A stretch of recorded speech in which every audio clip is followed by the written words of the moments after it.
Super. సరే ఎప్పుడన్నా అంటే మీరు ప్రొడ్యూసర్‌గా గూడా చేశారు గాబట్టి, లైక్ మీకు ప్రొడ్యూసర్‌గా చేస్తున్నప్పుడు అది బావుందా? లేకపోతే యాస్ ఎ హీరో ఇట్లా బావుందా? ఏది కంఫర్ట్ అనిపించింది మీకు బాగా? Anything related to film I'm happy. I love producing films also. ఇంకా మంచి కథలు చెప్పాలి అనేది I have a good feeling. So I try to produce more films from now on. అలాగే I will also try to make more films. అంటే ఏ type of ఒకవేళ in case producing చేయాలి అనుకుంటే ఏ టైప్ ఆఫ్ ఫిల్మ్స్ మీరు ప్రొడ్యూస్ చేస్తారు? Anything.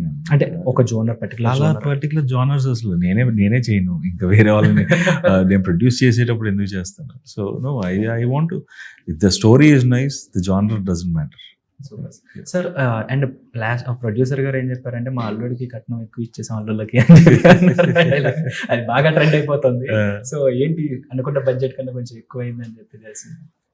No, the film required it, but I'm confident ఏంటంటే May 30th తర్వాత రాధామోహన్ గారు మళ్ళీ మాకు బోనస్లు కూడా ఇస్తారనుకుంటున్నారు. So I wish him to get much more success and much more money. So ఎందుకంటే అలాంటి ప్రొడ్యూసర్ ఇంకా ఎన్నో మంచి సినిమాలు తీయాలి, ఎంతో మందికి అవకాశం ఇవ్వాలి. ఎందుకంటే ఆయన he 70+, but still for the passion he has for cinema. ఇంత భారీగా ఒక సినిమాని నిర్మించారు. సో అలాంటి ఒక నిర్మాతకి పెద్ద సక్సెస్ వస్తే ఇంకా కాన్ఫిడెంట్గా సినిమాలు తీయగలుగుతారు. So I wish him all the best for this film.